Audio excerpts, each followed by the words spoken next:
Hey, Curious Connerys. Dylan here. We just want to give you a heads up that the following program contains conversation relating to topics that may or may not include physical and sexual assault and self-harm and mistreatment of different cultures. We are in no way condoning these things. But given that Sean Connery has acted in films going back many years, they've tended to come up. To spin a phrase from Disney, many of these films include negative depictions and or mistreatment of people or cultures that were certainly wrong then and are definitely wrong now. But rather than not discuss this content, we'd like to acknowledge its harmful impact, learn from it, and create conversation for a richer future. Stay curious, folks. And now, on to our show. Connery Curious! Saga, Last Crusade, You'll Live Twice, and the Anderson Tapes, Murder on the Orient Express. You never know what the wheel's gonna spin next. Marty and a woman of straw, and a voodoo man in Africa. We are curious of the filmography of Sir Sean Connery. Hello, everybody. My name is Dylan Titus. And I am Mario Lima. And welcome to the 5th episode? Yeah. Wait, Is 5th it? or 6th? It might be 6th. 6th, yes, the 6th episode of the Connery Curious podcast. Wow. Which How actually far? means that this is the 7th episode. And for sorting and labeling purposes, I've labeled these as episode 000, 001, which means this is 006. And the next Ooh. one, if we get a Bond film on the wheel. That would be fate right there. That would be fate. Oh my God. Indeed. Let us Well- pray. Welcome, folks. For those of you who don't know what we're talking about, this is the Connery Curious podcast. You would have had to have known something about it to have landed on here, but yeah, this is the podcast where Mario Lima and I go through the entire filmography of Sir Sean Connery, film by film, week by week, totally random as determined by our wheel of curiosities. Mario, how you doing today? Doing okay. Hanging in there. I'm pretty excited to talk about this because I feel like it definitely was. I mean, anything could be an improvement, but I feel like this is an improvement from last week where Yes. I was like, okay, we got a good performance here. We got a respectful Connery in this film, and yeah, I'm excited to discuss it.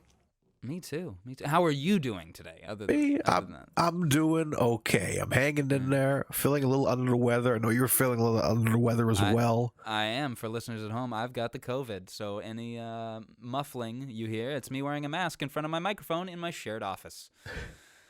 I thought you were going to say with your shirt off. Yes, with my shirt off too. Yes, I'm wearing a mask, but I'm rubbing my armpits all over everything. Because that's how we transmit COVID, through the armpits. And Spotify, don't slap us with a misinformation sticker. These are jokes. Anyway, thankfully it just feels like a cold. But I'm doing pretty well today, all things considered. Yeah, same here. A little sniffly, but pushing through, man. So I gotta mention real quick. Mention real quick. I'll say this might be a little delayed, but can we talk about this awesome little fan message we got on Instagram? Oh, yes, we can. Yes, we can. Please, let's talk about it. Oh man. So I guess a shout out to Paul Lally. I don't know if I'm saying your name right. Lally. I think that's how you say it. Lally. Lalley, yes. Paul Lally, who seems to be a fellow Bond fan, A Curious Connery. sent us a fun little voice message. I'll have Dylan insert it here. Yes. Well, this is a message for Mario and Dylan. Thank you, gentlemen, for such a sterling podcast. I look forward to further episodes. What a fantastic impersonation. That is a phenomenal. I felt impersonation. like I got a personal message from Connery himself from the heavens, and it's made me want to work on my impression much more. I feel like I get to a place where I can hit it. Like if I'm in the van, I feel like I do impressions better in my work van because I'm alone. I'll be like sitting to myself like, yes, well, I guess we're going to go down to Providence, Rhode Island and drop off some tater tots. And, you know, and Well, we all do our best bits when we're alone in the car. or the Always. shower. Yes, and then I prep something for the show, I try to bring it here, and I feel like it's not effective as it was when I practice it. And I'm like, that's a shame. So I keep listening to Paul's impersonation and how it's so weird to hear Dylan and Mario. It was so cool. And Dude, that brought such joy to me. And when I texted you, I said, just check the Instagram now. I don't care what you're doing. Paul, I hope you made us so happy. So thank you. We've just started this podcast, and to know that we have a fan that cares enough to do an absolutely stellar Sean Connery impression and send it to us. Or maybe he's a necromancer and communes with the dead, and he's been showing Sir Jean this podcast. You know, you never know. You never know. Anything's possible. So, like, yeah, we appreciate that. And anybody else. Thank you, Paul. Whoever else wants to send in an that could be a fun way to have people review the show. To give us a review, like a 10-second review in your best Connery impression. Send it over to Connery Curious, either at our Gmail, connerycurious@gmail.com, or hit us up on Instagram like Paul did. And we'd love to hear. I love that idea. Though I will say, let's limit it to a minute. A minute, okay. A minute, yeah. Because if somebody's got a good impersonation and a good thing to say, let's not cut them off at 10 seconds. Yeah, I want to hear more. So if you got a review that you can give in a minute's worth of audio in your best Sean Connery impression, it doesn't have to be a good review. You can say the podcast sucks. But as long as it's Connery, it's clear. Like, yes, I agree. Short of the Valiant, it was just okay. Though I'm going to be honest, I kind of want to rewatch Sword of the Valiant. Me too, just because. So a little behind the scenes thing. Me and Dylan, on our like personal messages we sent back to each other for like, you know, editing purposes and discussing what we're gonna do. We always send each other the clip of Sean Connery. Who's going to deal me my blow? And then I like the cut you did with him blowing into the orb. Into the orb. Well, I reversed it so it looks like he's sucking it up. I sent that to our mutual friend Andrew Lima, and I captioned it, the edible laughing at me while I'm passed out on the couch. Because he does look like a bit of weed, doesn't he? I called him Weed Gene Simmons, Weed right? Gene Simmons, yeah. So, yeah. Or Gene Simmons of the Forest. So like he's like that. That's like my sleep paralysis demon is the Green Knight. That or him in the bear outfit. That's your sleep paralysis demon, is the bear outfit. That's the Green Knight. We should do. Okay, quick aside, talking about dreams. Yes. Because I'm sick, I had NyQuil last night, and NyQuil just messes with my dreams like crazy. And last night, for the entire time that I was dreaming, you know how they describe biblical angels? You ever seen a picture of like a biblical angel, like a clockwork orbs and wires and gears and shit? Yes. It was basically like that, and it had just all over. Forgive me, podcast listeners. I don't mean to talk to you about my dreams, but it was just two bands, like two metal bands on all sides of these things, and they were just constantly rotating. So at any point, facing me were two metal bands. Metallica and Megadeth. Yes, I don't know if that's telling me to get a metal band or two, or to keep things in twos, like you and me doing this podcast. You know, not to say we couldn't have guests or something, but I don't know, man. It was the universe and NyQuil trying to tell me something. Probably just NyQuil. Probably just me tripping, as I said. Intrigued Anyway. either way. Well, let's get into today's film. All right. After all that rambling, what do you say? I say let's make it so. And what is today's film, if not 1979's Cuba? Or Cuba, however you want to pronounce it. Directed by Richard Lester and starring Sean Connery, portraying the build-up to the 1958 Cuban Revolution. I like this movie. I thought it was good because this is the one like we kind of looked after we recorded together last week. We're kind of like, like a lot of reviews saying this is kind of a stinker. And I read some reviews after I watched it, and there are a few positive reviews. Some people do like it. Some people are very against it. Some people thought it was boring. I can understand all of those. Yeah, it's like there were some. This was not a great film by any means. Yeah, there were some times when I was checked out for sure.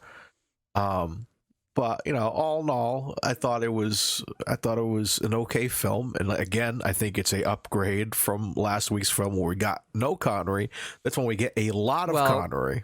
We got a little Connery, and we didn't want it. Yeah, but this Connery, we got no Connery that we wanted last week. Yes, last week's film, Action of the Tiger. Sean Connery portrays a ship, a first mate on a ship that is too horny. Too horny. Far too horny. We'll keep it at that. And this is a very classy Bond. Like I can just to like I pulled a quote. This is later in the film, but I'll just say the quote now. This is a Sean Connery quote from this film. I wonder if it's the same one I have. I said, "He doesn't beat you or something dreadful like that." Oh no, I don't have that one. And then he says, "I would break his neck." So I was like, that's a very different one. But there is I don't know what you're talking about. I'll say if it's the one. No, you say it. We'll see if we have the same one. Kind of remember the quote off the top of my head. What are you doing after the revolution? Mind your business, senor. Well, that's a perfectly reasonable response, chum. Okay, that was that one. That was a funny one. But no, there was that one where the escort is outside. He was talking to him, and he's like, "Oh yes, because I can't. I don't go for anything I can't afford." Yeah, and I was like, "That's a classy line." Yeah. I was like, "How like nice." For context, a prostitute is trying to proposition him repeatedly, and going, "I'm very pretty. Don't you want me? Don't you want me?" And Connery smooth talks his way out of it by going, "Well, I never buy anything I can't afford," or something along those lines. Yeah. He talks his way out of it by giving her a compliment. It's pretty suave. Yeah, super suave. So I was into and I it. also made a Bond comparison in that moment. His mannerisms are very still left over from like Thunderball. Yeah. Well, this is 9 years after Diamonds. 8 years. So okay, so it's like it's just the first like. Kind of, I don't know. We haven't seen all the films yet, but like it's like it's still in that era where it's not too far away from Bond, but it's like it's in the middle. Years before Never Say Never Again. Only 4 years. 4 years before Never Say Never. 4 years. That's right. So interesting. Sword of the Valiant is 5 years after this. And talking more Connery, he looks real good. Like when he has his shirt off. I have that as a note where Connery looks good. Yeah. Yeah, because I guess that I can't wait to see Never Say Never Again, because it's like every time I think of that movie, I always imagine him looking really rough, but like I'm looking at him in this film, I'm like, wow, he still looks like $1 million. Do you think after we watch that film, we won't want to watch it again? So we'll say, I'll never say never again. Again. I'll never say never again. I don't know, man. Like I said, I'm intrigued now, because I'm like, man, I want to see it so bad, because it's like one of those movies where it's like in your mind you're like, oh yeah, it's dreadful, but really it's Never like Say Never. Yeah, it's like I haven't seen it. Never Say Never Again. I'm just trying to. I don't remember much of it, so I'm like, I gotta. There's a lot of stuff that sticks with me from that film. The opening, the training sequence. That one, I remember that always, and I remember Too Many Free Radicals. Yeah. What's his name? Hold on. I got. Klaus Maria Brandauer. I didn't even look it up. Klaus Maria Brandauer. When he's talking to Kim Cattrall, she's like, "Well, what would you do if I ever leave you? I will slit your throat." Like it's not encouraging, but it's like a good performance. Yeah. Everyone's good in that movie. So fingers crossed we get those soon, because that'll be our Thunderball Never Say Never Again special. That's gonna be exactly. We'll be doubling up. As for those of you who haven't tuned in, we made a little deal with ourselves, because they're based off the same script. If we get Thunderball, we're going to do Thunderball and Never Say Never Again. And if we do Never Say Never Again, we're going to do Thunderball first. Yes. We're just going to tackle the two of them together. Yes, and we do have a guest. We won't announce yet, but we do have a guest for Never Say Never Again. So we'll be excited to drop that info on you guys. It'll be very exciting. I dig it. I dig it. Anyways, All right, so let's. I was thinking, let's go through the wiki synopsis of this film as we usually do. yeah, I think we got a pretty short-ish paragraph. Short one. So It's 6 tiny little fragments. All right, let's go through it. Former British major and mercenary Robert Dapes, Sean Connery, arrives in Cuba under General Bellows, Martin Balsam, under General Bellows' orders as part of the dictator Fulgencio Ballista's forces. He is to train the Cuban army to resist Fidel Castro's revolt. Before he even begins his task, he encounters an old flame, Alexandra Lopez de Pulido, played by Brooke Adams, who he repeatedly pursues. The plot winds around the tremendous wealth of the Cuban leaders, the mainly American tourists with their seemingly endless money, the poverty-stricken and ex-urban slums where many Cubans live, and the rum and cigar factory owned by Alexandra's selfish husband, Juan Pulido, played by Chris Sarandon, and managed by Alexandra. When Alexandra's husband takes her out and expects her to drink with a potential factory investor and his prostitute, she leaves the restaurant and meets Robert. Furious with her husband, she spends time with Robert, reminiscing about their affair in North Africa when she was 15 and he was 30. They go to a motel and make love. They care for one another, but Robert will not stay in Cuba. The following day, the Cuban workers strike, including those in Alexandra's factory. Robert is taken captive by several Cuban rebels, which lead an attack against a military facility. Robert escapes and, alienated with the corrupt Cuban government that he has come to loathe, aids the rebels in defending the government troops. Alexandra watches events pass by, believing life will soon return to normal. Robert begs her to leave, either to be with him or simply to escape Cuba. She refuses. Alex's husband is killed by the same Cuban rebel who stalked Robert throughout the film. Ultimately, Robert, not seeing Alexandra at the airport, boards the aircraft to escape with other foreigners. Meanwhile, Alexandra is present outside the fence, weeping as she watches Robert board the aircraft. Robert and most of the other American, British, and wealthy Cubans flee from Cuba as Fidel comes to power, while Alexandra remains behind, alone, to face an unknown future under the new communist government. The end. All right, folks, this has been Connery Curious. I'm Dylan Titus. I'm Mario Lima. Bye.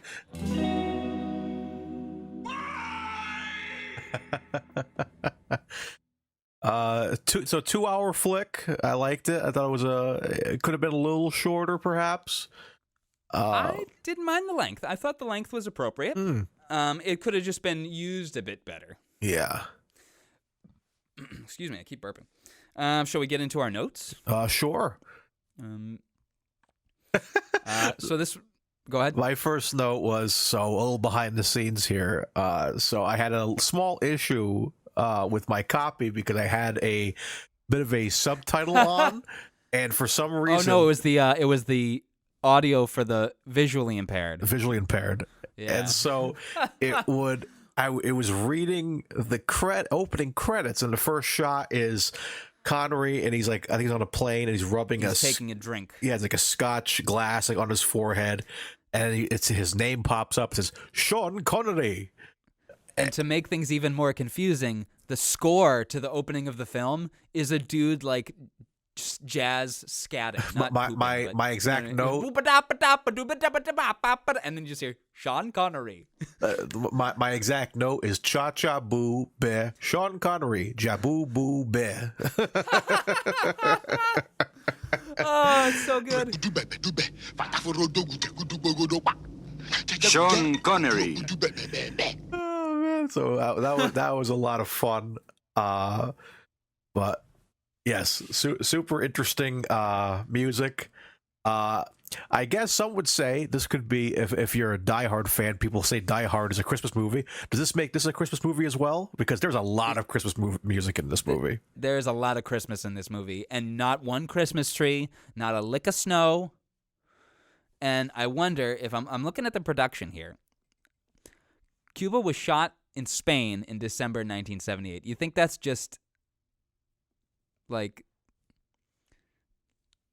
circumstance, like where they just but also the Cuban Revolution, let's see. Yeah, release it. Release it on the 21st. So, I mean, I guess. Yeah, I guess this is a Christmas movie. I guess. Oh, okay. Yep. The rebels finally outed Batista on December 31st, 1958. Ah, There we go. So it's a Christmas movie. You heard it here first. Cuba from 1979 is a Christmas movie. Put it on your list. That's one of my notes. Is excuse me. Where is it? Oh, Jingle Bell Rock stripper. And then another note is it's Christmas ? So yeah, this is a Christmas movie. It is super interesting. It's our first Connery Christmas movie. Do you think it'll be the only one? I don't know, man. I'm willing to bet there's Christmas in Finding Forrester. It's a film about a lonely writer helping a poor child from like the streets. I don't mean that as a negative term. I'm just thinking like how it was pitched. You know what I mean? It's like it's one of those white savior movies from the 90s. You know what I mean? Where an older white person helps out the underprivileged urban community. Oh yeah, so I'm willing to bet there may be a Christmas in there because he's a lonely old man, and I'm guessing that the young man Forrester is going to be, or old man or whatever. Either way, the young man is going to be like, I got to go make sure old man Sean Connery is not lonely at Christmas because he's a lonely old man. There's a chance. Let's see. My next note here is we got to talk about the audio in this film. I did coffee can bongos horribly mimed. Yes, but I will say that whole opening sequence, heart for that opening sequence and the score especially. Yeah, I thought that it was a great score that starts with the man like rhythmically spitting, gradually becomes more real instruments. It's really good. There's some good music in this movie. Oh yeah. Who does the music? Let's see. Music by Patrick Williams. Patrick Dunn. What else has he done? Oh, a lot of films. Butch Cassidy. Or no, I'm sorry, not Butch and Sundance. The early days. That's a different film. It's a lot of films that I have not seen. I tell you that. A lot of from 68 to 99. Oh, television. Oh, Monk. Yeah, and Columbo.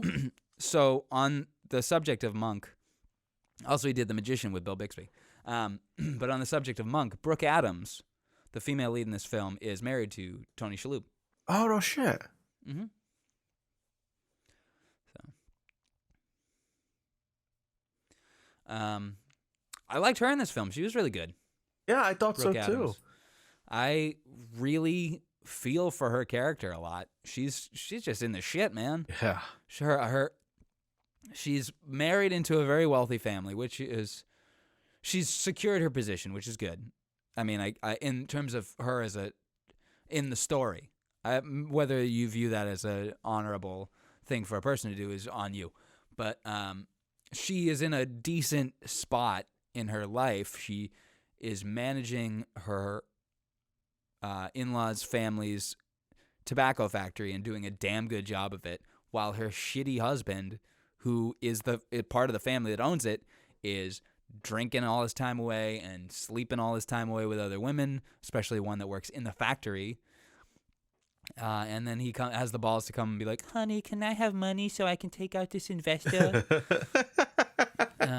Jack Weston as Larry Gutman is the investor. Yes. I did think that was an interesting name to give a larger character. Like, I get it, I need to lose a few pounds, but really, Gutman? Like, why don't you just call me Bill Fat Piece of Shit? I'm not shaming. It's just the movie is implying something. It's like Les Grossman from Tropic Thunder, right? Oh man. Well, the pun there being is that by adding all that makeup onto Tom Cruise, he is then a less gross man. Oh, burn. Yeah, Tom Cruise, you use child slave labor. What? Anyway, Next note: man with ink on fingers, who we later find is Larry Gutman. Yes. I did think that was an interesting introduction to his character. He's just like, "Good, there's ink on my fingers," and then you never see the ink on his fingers again. He's like pouring alcohol, and you'd be like, "That alcohol bottle should be all covered in ink." Awkward cut to Sarandon and the prostitute. I thought she was a prostitute. She's actually the worker in the factory. Oh yeah, I think I wrote awkward licks, not Connery for once. Yeah. Yeah. And they're like in the middle of just in the middle of the factory, just like Yeah. And she's so bland. I love you.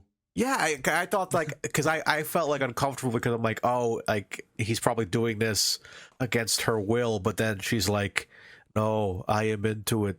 I love you. And I was like, that's a little weird, but Yeah, well, I mean, if you love him, then maybe have a face like you just came. I don't know, like acting. Pick a choice. I am still I love coming. you.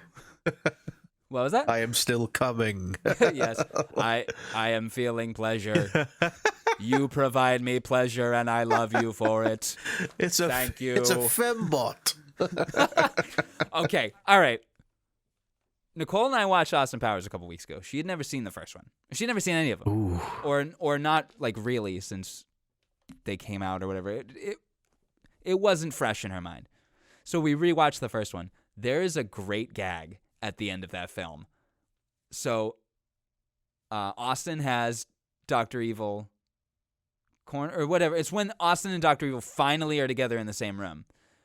And number 2 walks out and he goes, "No, Dr. Evil, I'm not. I've spent 30 years turning this company into a legitimate business, and you're just wasting time being an evil Bond villain. No, I'm just going to take my stuff and go." And he's carrying a suitcase out. And watch that suitcase. Sticking out of both sides are a blonde wig and a pair of legs. Yeah. He's taking a fembot home with him. Yes. So good. And just the gag of it being stuffed into a suitcase. A very small suitcase too. It's a reasonable size one, but still smaller than a human. I love those films so much, man. There's some gems in there for sure. Which one's the one? It might be the second one. Oh, no, it might be the one where Dr. Evil goes to like the Villains Anonymous and they have like Jaws is there, an Odd Job. Oh, I don't remember. And he's is that a deleted scene? I think it's in the it's like a mid-credit scene, I think. Oh yes, and yeah, Richard Keel's there. Yes. Yeah. Yes. Oh, it's super funny, man. Like those films are the best. Huh. Yeah, I'll find it. Anyway, Dr. Evil's Villain Meeting, stop motion. Published 2 weeks ago. What the fuck? What the hell? Anyway, all right, that's a wormhole I didn't need to go down. Did you hear about this thing called the Black Alien Project? Anyway. Oh no! I finally cleansed it from my mind. So there's guns hidden in the factory. They Juan, Alexandra's husband Juan, played by Chris Sarandon. He's apparently got people hiding in the factory. He like pays him money to like let him have sex with. I didn't get this. Did you get this? Not at all. I was actually confused about it myself. Yeah, there were many instances where I was very confused by the layout of things, and he seems to be aware that there are people and guns hiding in the factory. So he pays him, right? It looks like that's what. Because we watched it on a very low quality copy. Yeah. So we literally watched this in 360p. If you go back, it looks like when he's about to walk off to the hatch with the weapons in it, he throws the money on the floor. I think it's the money. Yes. So I was kind of like, what's happening? Like what? Yeah, I didn't know if he was the John or the pimp, excuse me, and Juan is the John. He's the Juan. Yeah, I didn't know if that revolutionary was supposed to be like the pimp or something. It took me a while to piece a lot of these things together, and then to find he was just a revolutionary, I think, that was maybe stashing stuff in that factory for convenience. I don't know. There's a little man reading in the factory.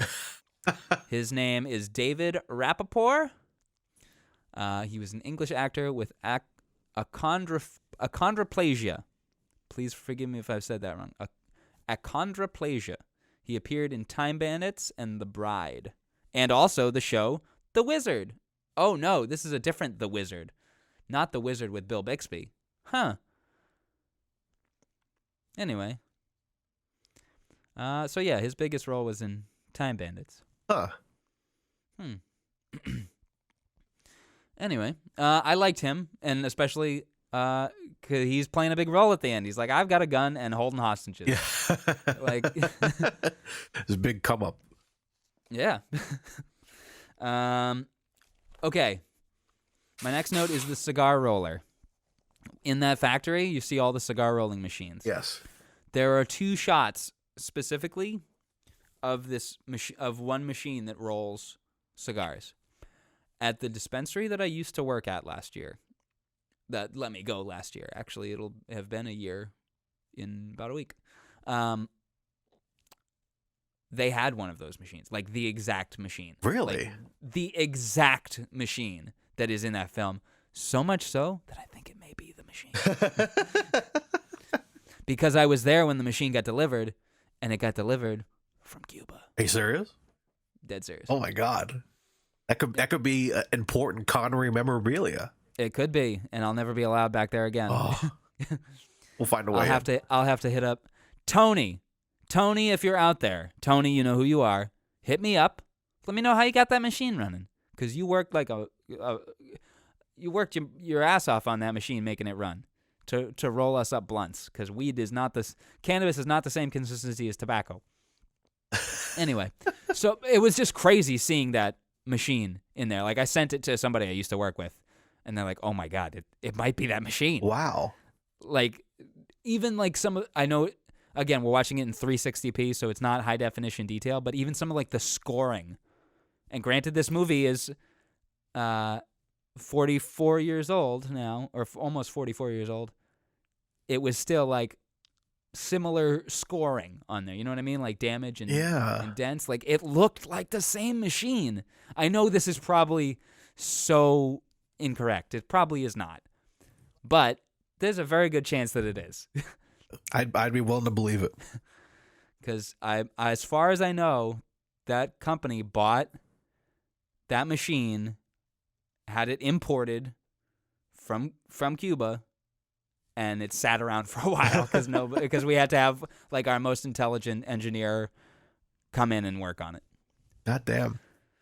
Anyway, so that's an aside. So as soon as I saw that, I got all excited, and it's featured for more than one shot. So, what else? My next note is fuck Juan. Fuck Juan, and I wrote that twice. Fuck Juan. Juan sucks. Juan does suck. Chris Sarandon is really good at playing assholes and things. I've had never seen him in anything until last year when Nicole and I watched Child's Play for the first time. Oh yeah. And then I watched Princess Bride for the first time. So I'm just seeing Chris Sarandon in all kinds of stuff now. Did you find his going back to the audio? I do have a note saying weird microphone levels.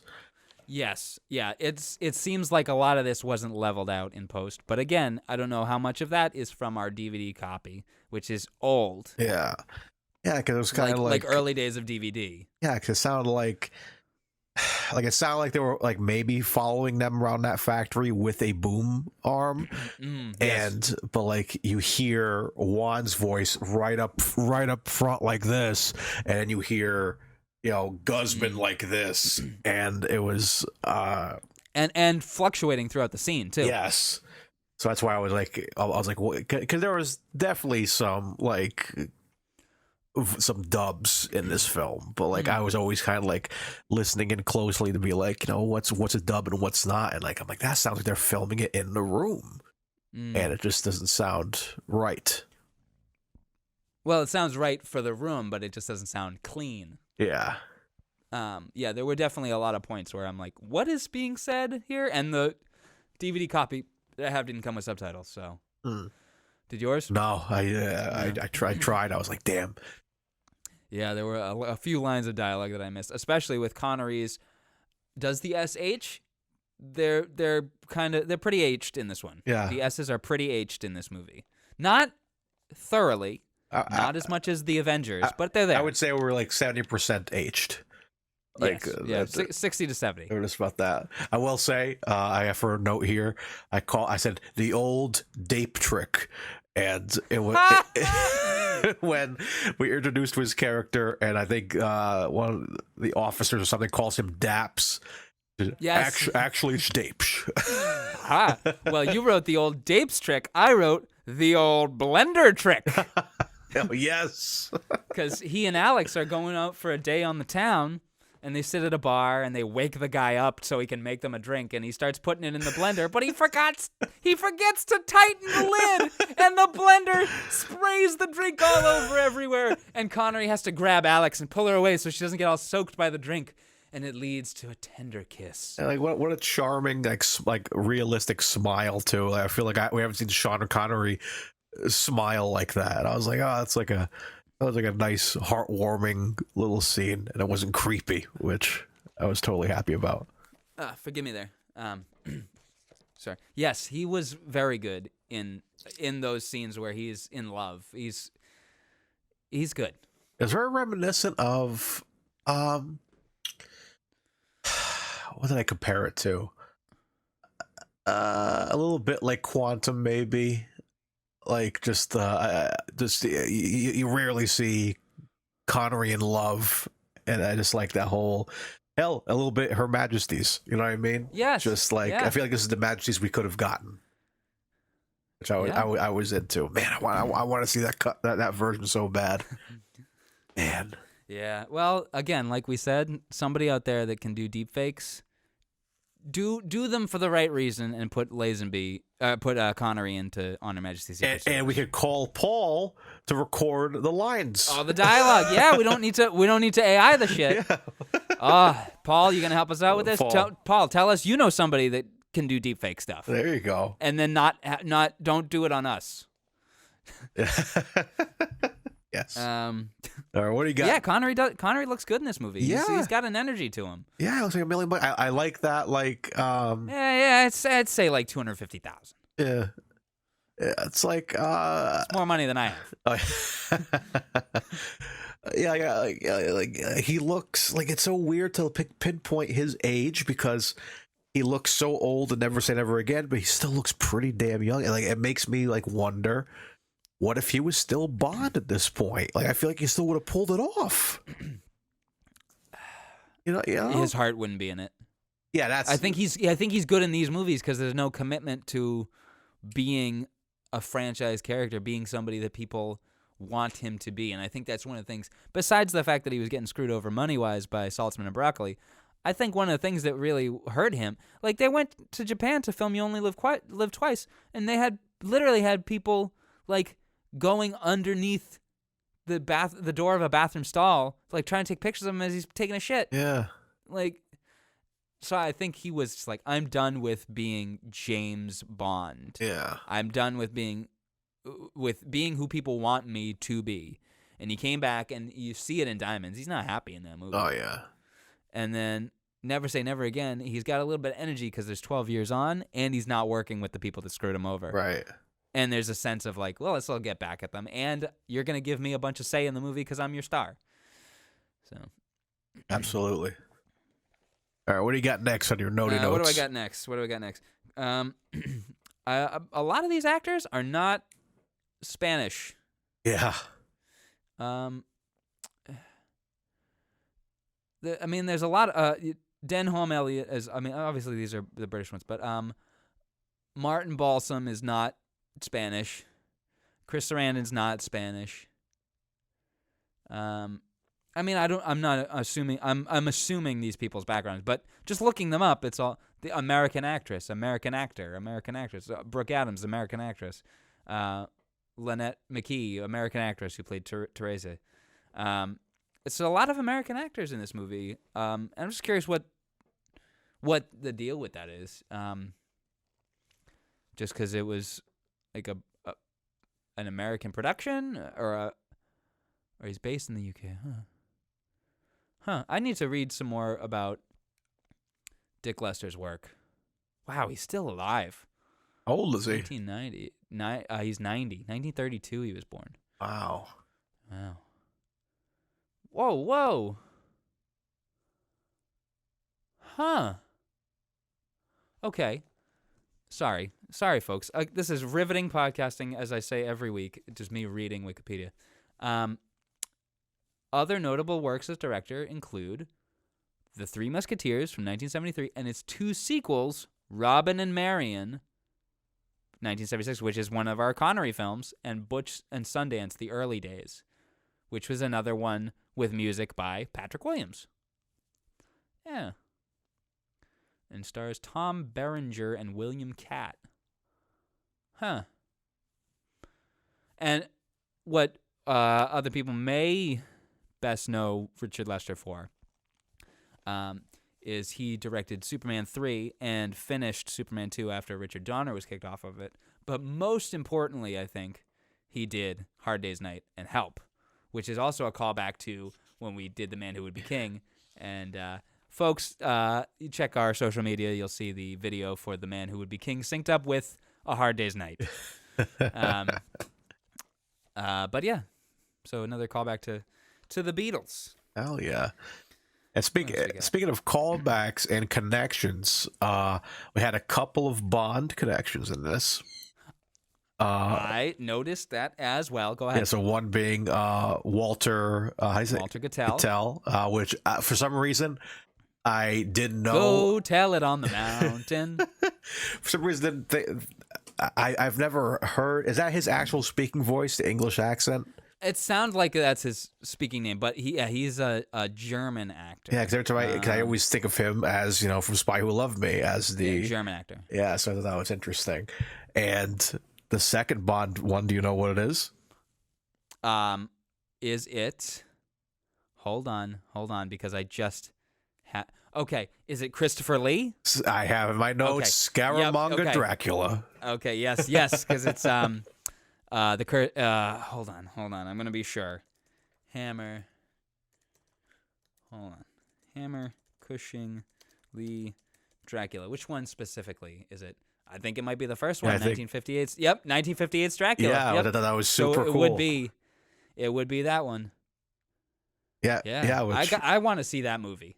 I've seen bits and pieces of it, and I was like, "Oh man!" Because I remember someone in conversations talked about Christopher Lee playing Dracula. I'm like, I got to see that, and I saw like bits of it, but I want to watch the whole thing for sure. HBO recently had the Hammer movies on there. Let me see if they still do. There's the Mummy, at least 1958. Horror of Dracula. Either way, I definitely want to see it as well. Because, Christopher Lee as Dracula is too tempting of a concept. Hell yeah. So, yeah, two Bond connections in this film. And I'm sure we'll find another one as we go. What else we got? So, I wrote Christopher Lee and Cushing as well. This is a good-looking movie.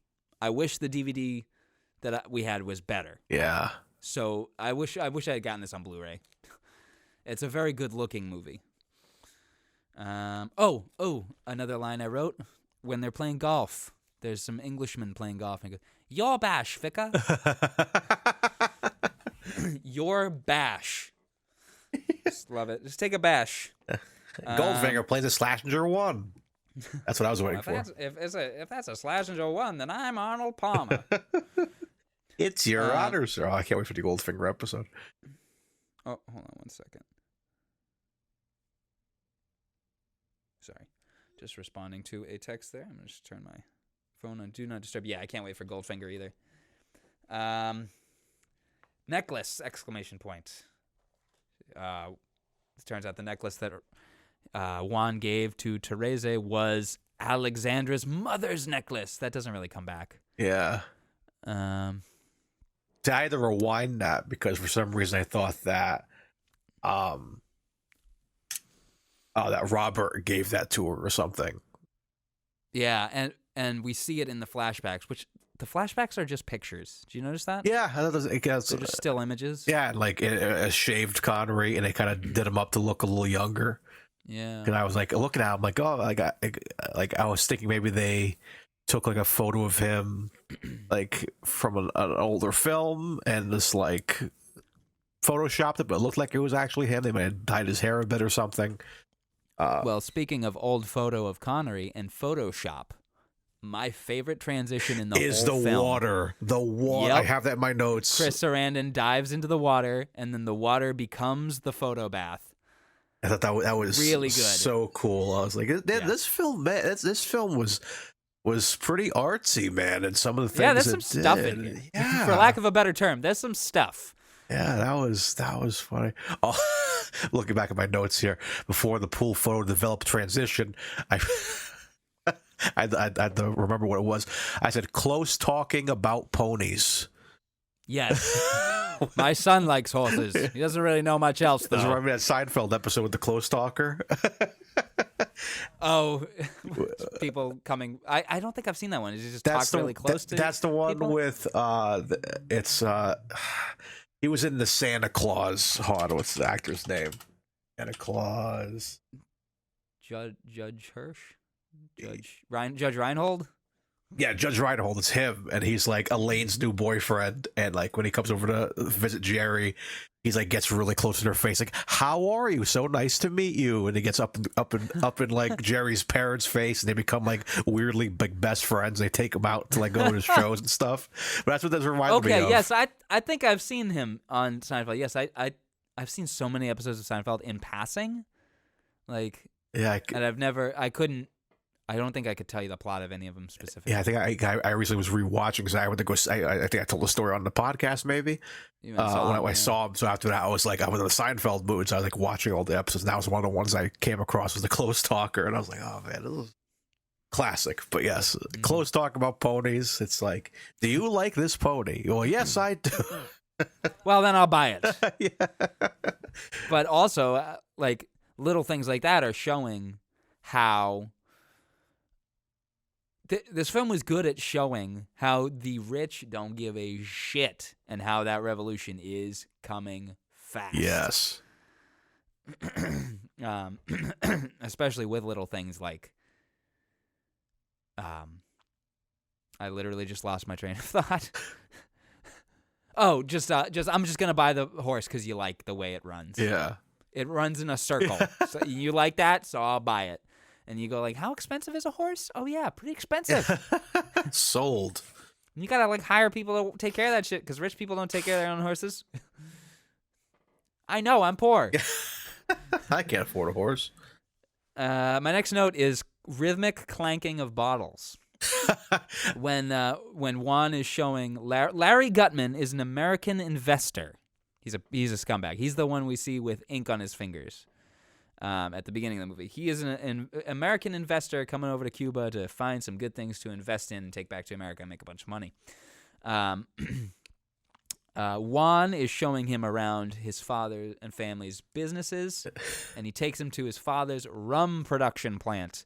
And it cuts inside, and we see all the bottles clanking. But we hear them first, and at first I thought it was like the opening credits. I thought it was another piece of music that was about to start. But instead of a man like a boom bop a doo bop bop, it was bottles like clink clink a clink clink clink clink clink. And then it cut to it. I'm like, oh, it's just a factory. And then I put a note. I said, "Bottle factory reminds me of the Hulk."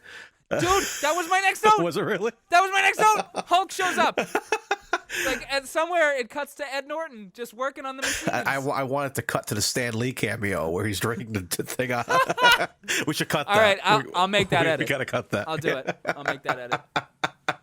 So we think this is why we do this podcast. We think the same. Like this Exactly. is like the Incredible Hulk, which is Yeah. I know we don't talk about comic books much here, but like that's a good Hulk movie. I love that movie. I like that movie. People- Well, can I be honest? Yes. 2003's Hulk is damn near a masterpiece. I know a lot of people don't like that film, and historically, it's not well loved. Go back and rewatch I've been it. wanting that was on my list. Sidetrack. When I had COVID a few months back, I went on this weird tirade where like I was watching like other stuff, like, and I was like, I had a weird thought to watch older Marvel projects, and I watched like Ben Affleck's Daredevil. I have a watched. soft spot for that film. Yeah, like the Electra with the sandbags. You watched and that? Evanescence. Yeah, like that's. Oh! I thought you meant the Oh Electra no, the film. scene. I haven't seen that one. Yeah, I was thinking about watching that one too. I was like, then I got into like X-Men and I started watching X-Men. But yeah, I watched like the first half of that version of Hulk, and I was like, oh yeah, this wasn't terrible. I remember people went nuts when it first came out. I was like, holy shit, we got a Hulk movie? Like this was crazy. Wait, are you referring to the 2003 one? The 03 or- one, yeah. Okay, so you watched it. Yeah. The first half of it, I didn't get to finish it, but I was like, oh yeah, it's the technology at the time, I was like, this doesn't look that bad. And then I was okay. I'm trying to find this great Redditor named Lundgren's Front Kick. This dude basically just does math from movies, and he. Oh, hold on one second. I gotta find this. Basically, he did all the math as to. He does movie math. I'm sorry. This is. I'll find this. Maybe not now, but I'm gonna leave it open. So I do find it and send it to you. But he basically does the math on movies, and like when you see something in a movie, how long would it take for that to actually happen, or how much of something would it take for that to actually happen? And he did the math on how long it would have taken Elektra to fill up all those bags of sand, and then hang them, and then like trigger them to like spring out and whatever, just so she can stab them in like 30 seconds. So it's kind of amazing. But yeah, upon reviewing the first half of Hulk, what did you think? Yeah, I thought it looks fine. I totally forgot Ferrigno makes an appearance in that. I thought that was fun. They put him in every Hulk film. Yeah, and He's in the 2008 one as well, as the same security guard. yep. Oh yeah, it was fun. I thought it was pretty good. So I have such a soft spot in my heart for 2003's Hulk. That film means a lot to me. really, I love that film. That film is just about toxic father-son relationships. yeah, It's not about the Hulk. The film is about unchecked anger issues. The film is about abuse, generational trauma, inherited trauma, cycles of nature. That film is fucking deep. And people give it shit because it looks like a pissed off Shrek. Go back and rewatch it. Like it's weird because Ang Lee himself is playing the Hulk. He does the motion capture as the Hulk instead of it being Eric Bana. But I also get it. He's playing the Hulk like a baby that's just been born and is terrified, and as a result is just lashing out and trying to protect itself. And the introspective moments, Hulk is just curious. He's Connery curious. Like there's a great film in the third Hulk out in the film, which is the longest one. There's a point towards the middle where he's just in the desert, just looking at plants, and he's just curious. He's just looking and observing how life happens. And we, as the viewer, see all the going down micro levels of into bacterium and such. And we don't know if that's us as the viewer experiencing it, or is that's how the Hulk sees things. But it's just a fascination with the biological processes. That film is fascinated with the way life works, with the way trauma works. It's really good stuff. And the CGI, I think, still looks fantastic. There's a big battle at the end, which I think maybe doesn't hold up visually the way we would like it to be. But if you like shut your brain off, to judgment of CGI quality, don't shut it off to analysis, but shut it off to like, okay, the CGI here isn't going to be great, but what is the scene telling me?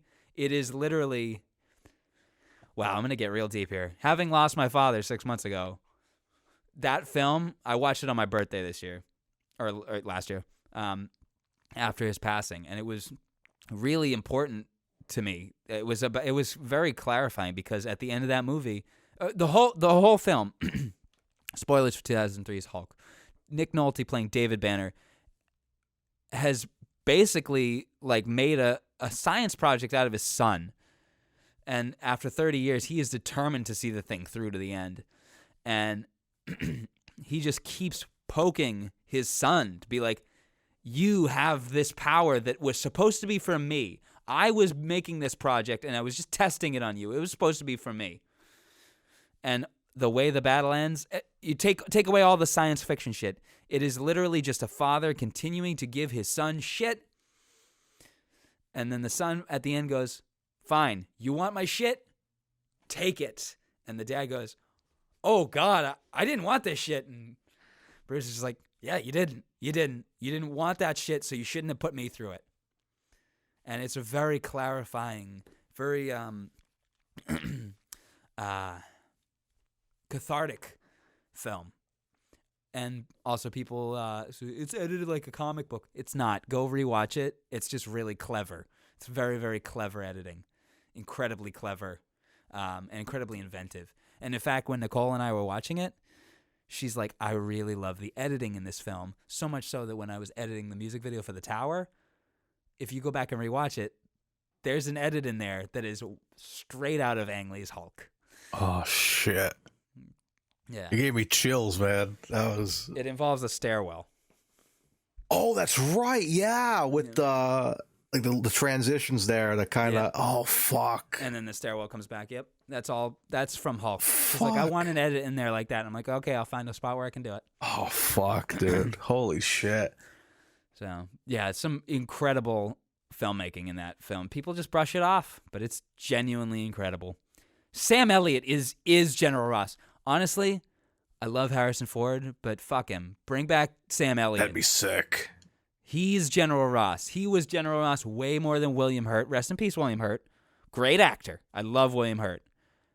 But Sam Elliott is General Ross. Hell yeah.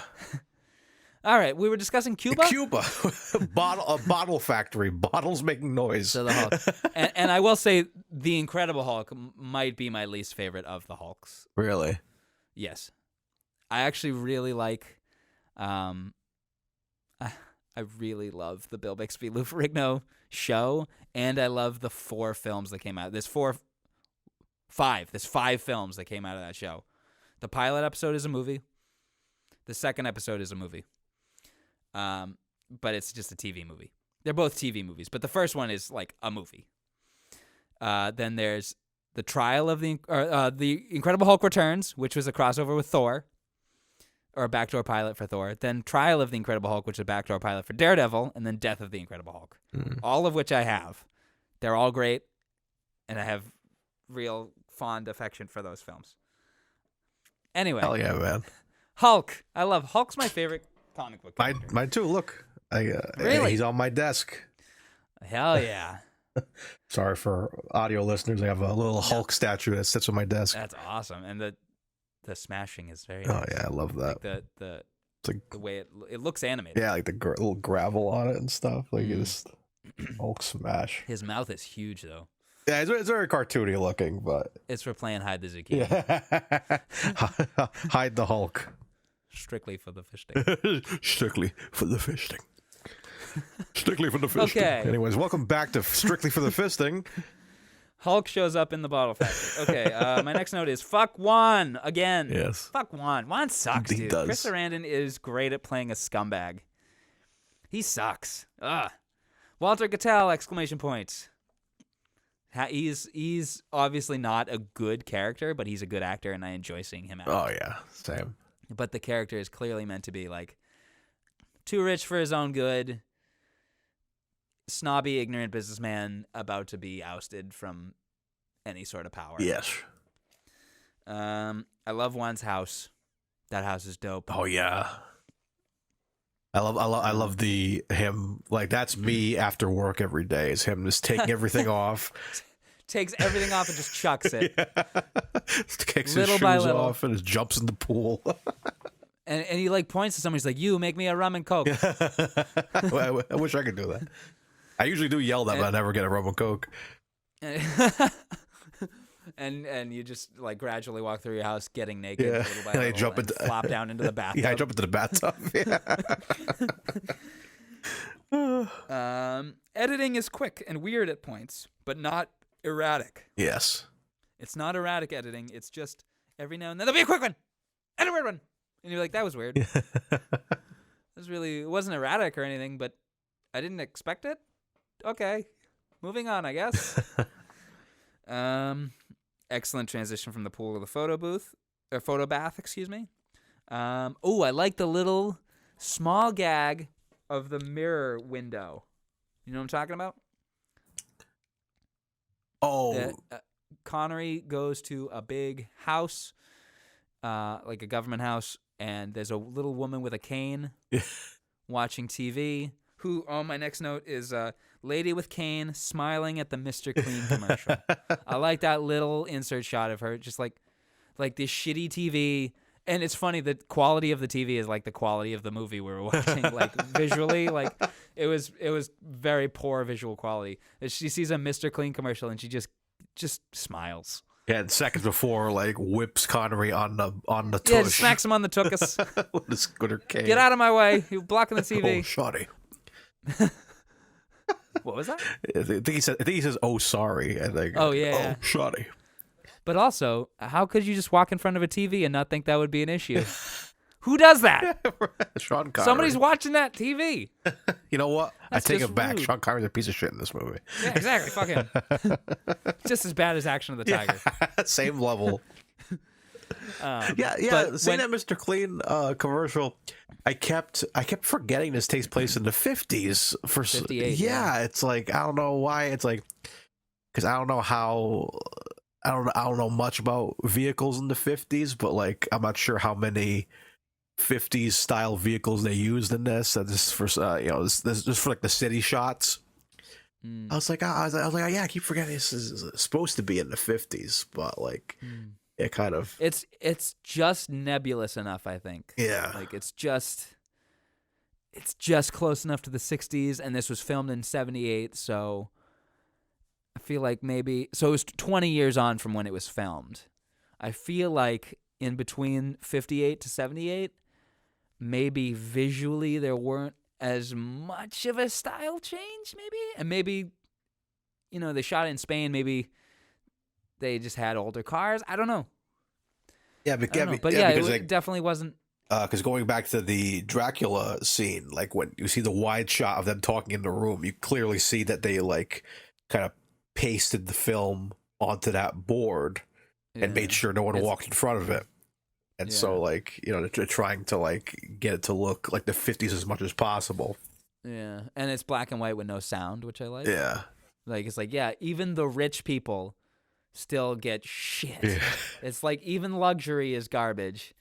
Like, oh, you get to watch a movie with no sound. But the TVs have sound. Yeah. They either play westerns or a long continuous beep. Or Mr. Clean commercial. Or Mr. Clean commercials. But yeah, there's when he's standing in front of that TV, he's looking at a mirror and he moves a little blue vase, and on the other side of the mirror, it doesn't move, and you realize, oh my God, Connery doesn't have a reflection. Is he a vampire? And then you realize it's a two-way window. It's just very clever. It's disguised to look like a mirror. He's actually a vampire. He's like he's like Dracula. I've come to suck your blood. They give him a Beretta. Bond with a Beretta. Oh yes. Which is redemption, because he gets his Beretta taken away from him, and Rushwood Love, Right. yeah, for Rushwood Love, taken away from him. I think it's Dr. No. Is Dr. No? I think it's Dr. No. Yeah. Oh yeah, it is. Yeah, that damn Beretta again. Yeah, it's Dr. No. Yeah. My next one is a Connery quote.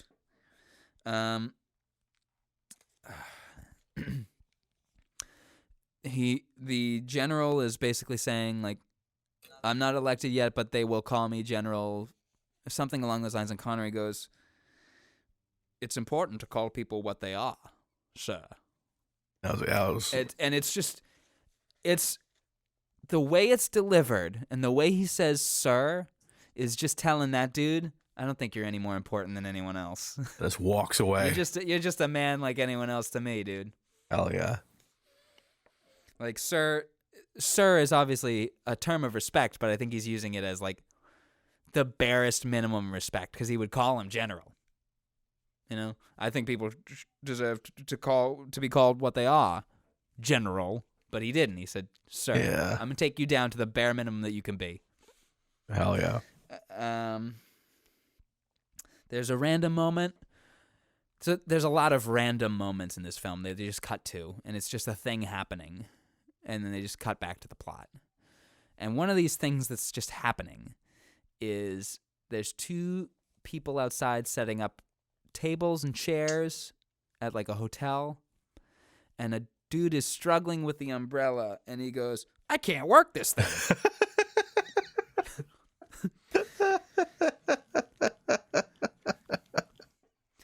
Oh, man. So random. I got enough of a kick out of that to write it down, apparently. There's cockfighting in this movie. Yes, man. People whip out their wieners and fight with them. No, but there is actual chicken fighting in this movie, folks. Trigger warning. There is chicken fighting in this movie. Chicken fighting. You don't see either of the chickens die, but they're definitely hurting each other. And it's definitely real. Yeah.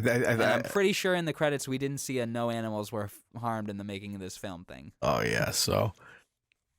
It may have been in there, but I didn't see it. There's a grenade toss. I like that little guerrilla ambush. That was good. In that scene, I have another Connery quote, which is, it's a gull. Your powers of observation do you credit, Mr. Bond. I really like that moment, though, because she throws a grenade at him, and he catches it and throws it away. Yeah, and it blows up so fast. Like, like as soon as he lets go, it blows up. They should have been blown back. Yeah. Like, it was... But either way, it was very tense still. Yeah. Like, I was legitimately concerned. There were multiple times between that grenade and the kid... Julio Medeiros, constantly stalking him with the gun. Yeah. That was tense. Yeah, that was scary. That was very tense. Especially, I got another moment here. Delayed reaction to being shot. Connery's in the car with that guy, and Julio tries to shoot Connery, but misses and hits the general that Connery is with. And that guy gets the bullet in the shoulder and takes like 2 seconds before he decides to react to it and get flown back. And like he flings himself back so hilariously onto the car. And it's all in one shot. There's no cutaway. And you just see it and you're like, that was a choice. The squib blew up and he realized it and then he fell. You know, like so after that grenade toss and the guerrillas are killed, one of the troops cuts off the ear of one of the guys and puts it on his ring of ears, his earring, you might say. But that was pretty fucked. Yeah, that was like... Not gonna lie. Yeah, because that's... don't they do that in Walking Dead, too, with the necklace of ears? Is it in Walking I Dead? think so, yeah. 'Cause when I saw that, I was like, where have I seen that before? And I think it was Walking Dead. So, which I'm sure was something taken from real gorillas, and I'm sure that was something that happened. yeah, I guess. That seems straight out of real history. Some earrings, Jesus. Hello.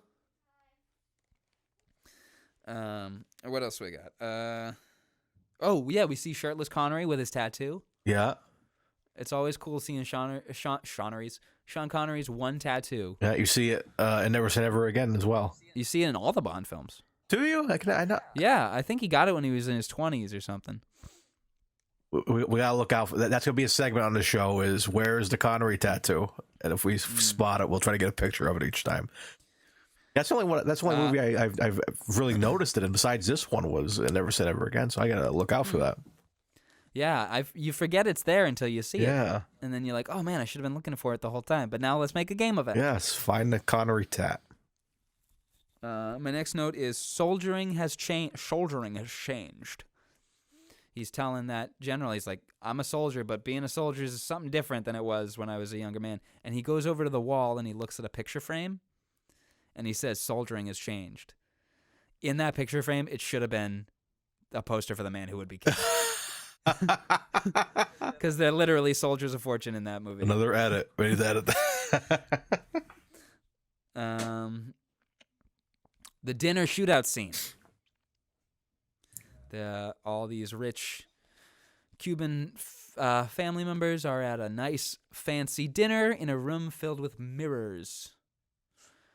And all of a sudden, a random gunman, was it one or multiple? I couldn't really tell. I think it was one. It was one guy. Well, I think a few entered after. It was hard to tell. Yeah. But they start opening up some bullets into that room. Now, obviously, you're not going to, or maybe, I don't know, you could have squibbed up everybody, but it seems like they really just went with a lot of the mirrors being shot. Did you notice that? Like, it was a lot of the glass breaking. Yeah. And the first thing that came to my mind was the jerk. He hates this glass! And, like, they walk out and, like, there was an assassination attempt on the glass! Oh, man. I haven't seen The Jerk in years. Oh, I love that film. I have it, if you need to borrow it. Oh, yeah. The slum building that Teresa and Julio live in with their mother. Also, that was such a sad side plot. Oh man, the father has been in prison and they're just waiting to hear, just waiting. Yeah. And then at the end, the corrupt guy walks out. They have all these little characters that get these little stories. This guy walks out. And they're like, where is our father? And he holds his hand out like, give me some money and I'll tell you. And they give him some money. And he goes, he was shot this morning. Yeah. The mother and the daughter they're just disappointed. You can see it like, we knew that was the case. But thanks for telling us anyway. And the guy just hands the money back. Like I am so corrupt, I will take money from you, but wow, I can't even be this corrupt. Yeah. It was like a little character moment. It was really heartbreaking. Oh, man. But anyway, the setup with this family is that the sister is one of the factory workers that is sleeping with Juan, that Juan is cheating on his wife with. And her little brother is a hot-headed revolutionary that is eager to act. He said he studies law, but he's real quick to shoot somebody. And he's like, wow, this man disrespected the honor of my sister. I'll go kill him. And he attempts to kill Juan. That was one of my favorite scenes, I got to be honest. What business are you in? Tractors! And then he shoves them apart. Like, that was really good. Yeah. Real Bond moment. Yeah, there were a couple of them in here. Another one I wrote was Skinner. Skinner played by Denholm Elliott. Skinner is a pilot, and he has very minimal interaction throughout the film, but he flies into Cuba to provide them with bullets, and on the back end offers his plane to help smuggle people and objects out as the revolution happens. And also Skinner, this was on my notes as well, our first Indiana Jones connection. Exactly. As well. Now, you'll notice he gets paid in a very 007 way. You notice that? He brings the ammunition, and he's like, I want to be paid now. And he's like, we'll pay you after we see if they fit. And he's like, what? Of course, I brought you the right ammunition. Of course it's going to fit. And so they keep dicking him around, and then at one point we hear, I think it's supposed to be Castro. We don't get him in the cast list, but there's somebody I think that's supposed to be Castro. But he goes, pay Skinner whatever, or something like that. It's like, give him whatever. Yeah, here's $50. Thanks for flying out here. But the way he pays him is through the table that he's gambling at. Oh, that's He's at a right. casino, and like he pays him through the chips, gradually just passing winnings to him, which is super Bond. Yeah, it is. Yeah. Shit. At that same, is it the same bar? I don't know if it's the same bar. But that big, okay. So, yeah, the big slum building that Teresa and Julio are living in with their mother. I fucking love that building. It's called Hollywood Hotel. Do you know what I'm talking about? Yeah, yeah. And that amazing elevator. Yeah. It's so ready to fall apart at any moment. Like, I love it. I love it. And obviously I wouldn't want to live in it. Knock on wood, nothing against it, but like visually I love it. I absolutely love the visual of walking through that place. Give me a slight Hollywood Tower Terror vibe. Yeah. You know, like Haunted Mansion kind of thing, like Disney attraction, vintage. I was really into that as well. A lot of great set pieces in this film, dude. Like Great sets and great set pieces. yeah. Whether they deliver that. Okay, so I have a note. Where is it? Dick Lester's action directing. That's just the whole note. No question mark or anything. Dick Lester's not a good action director. So the sets in this movie are good and the set pieces are good in this movie, but the action is not good. You know what I mean? I thought the tank section was okay. I didn't like it. Yeah, it almost won my 007 award, but That's where I would put the 007. Yeah. Yes. Is at the tank. That whole attacking of the base part. That's where the 007 theme goes. Yeah. But also, I got 3 notes about the tank. Tank crushes the car. Tank is not just like a car. Connery keeps telling Gutman, he's like, it's just like a car. It's just like a car. you're flooding it. It's a tank. It's not a car. Definitely not a car. And we know that because it fucking crushes a car. That was so cool. You see these people struggling to angle this car to block the road, and the tank's like, nah. And the way it falls apart is just like Beautiful. I love it.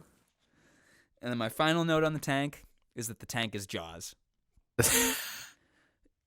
like the low note range but still exciting action music starts happening when the tank is driving through the field of tall grass. Like a shark swimming through water. There she is, Chiefy. Ice Cream Man, he takes the rest. April the 9th, 4:30 p.m. That's a Master of Disguise reference. Oh. When he dresses up as Quint. Yeah. The Ice Cream Man, he takes the rest. And he's got the hairy arm underneath from the Al Pacino one. That's such a bad movie. Oh man, I gotta rewatch it. I think it's fun. And then the running joke of Brent Spiner just farting all the time. Yeah, every time he laughs.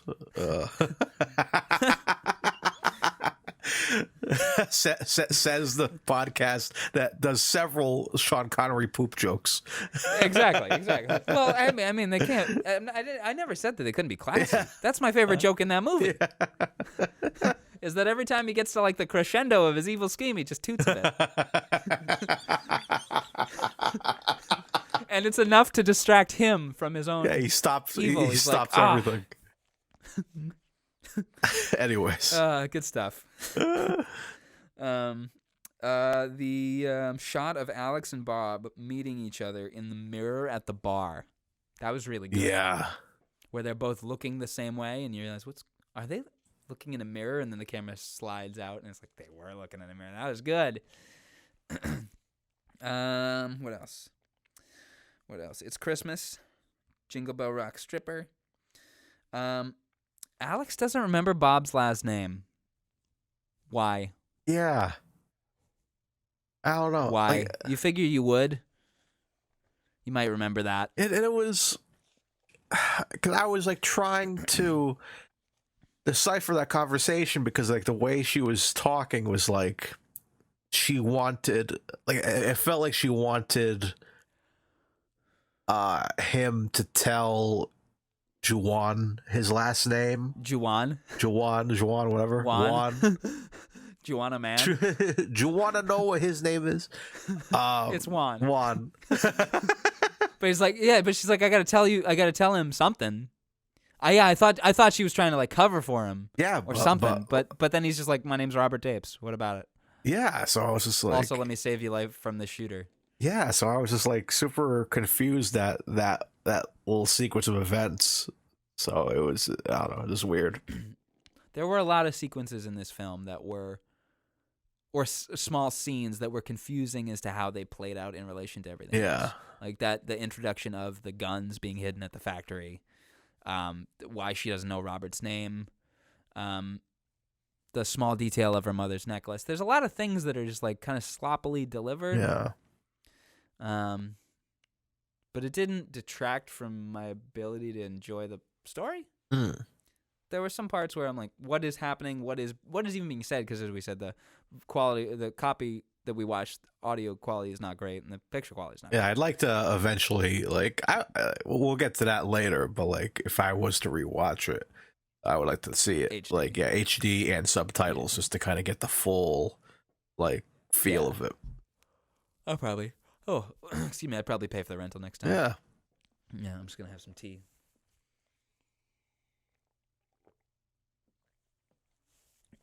Excuse me. Okay, what else do we got?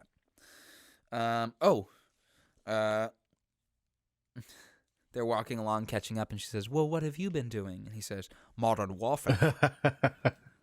Have you seen my Twitch streams? Are you a gamer?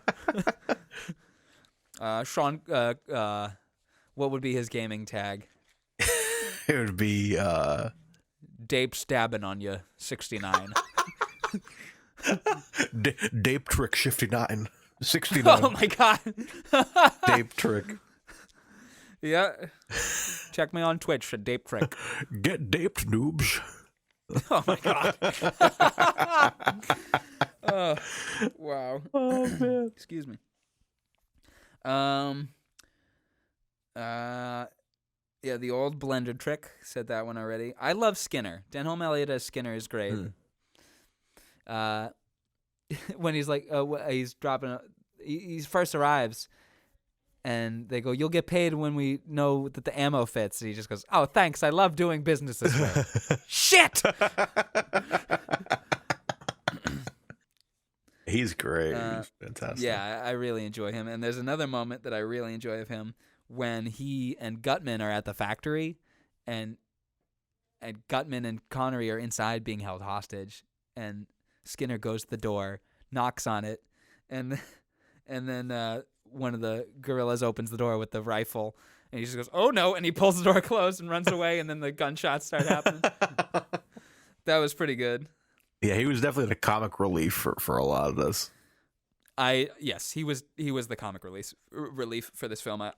I agree, especially with lines like, "Is there enough fuel in the old banana to get me back to Miami?"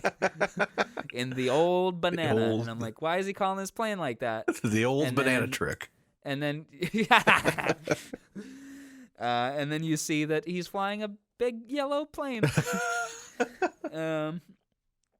Oh, another good line I like. There was a time when we needed guns. Now we need brains. Go rediscover yours, eh?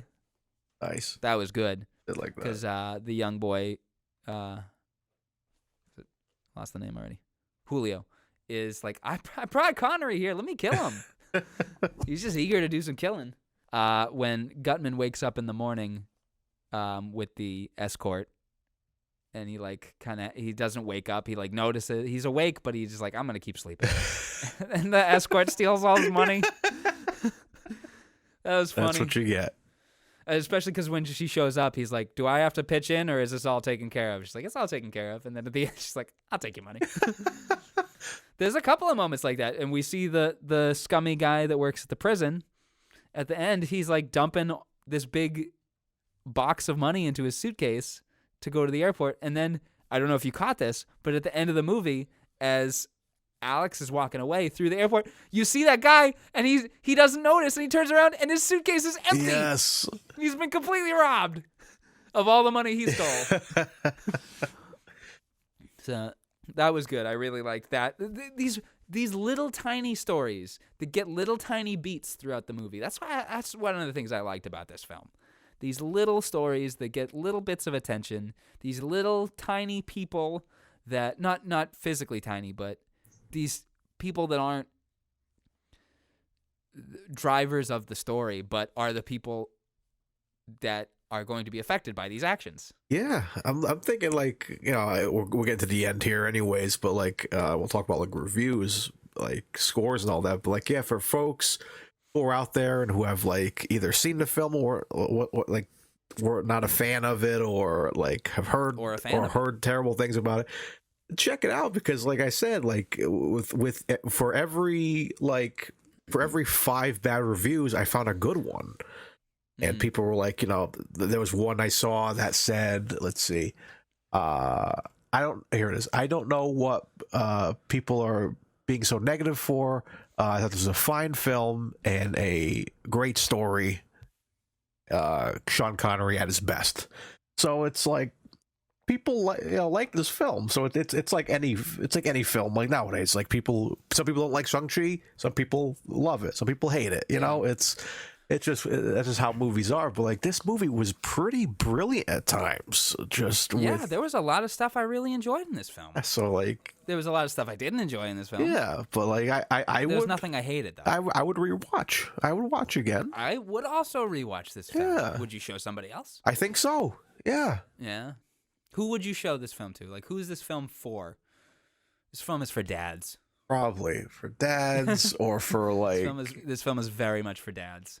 Like, I guarantee, if I gave my dad this film, he would, if he was still alive, he would call me like three days later, be like, "Dude, did you watch Cuba?"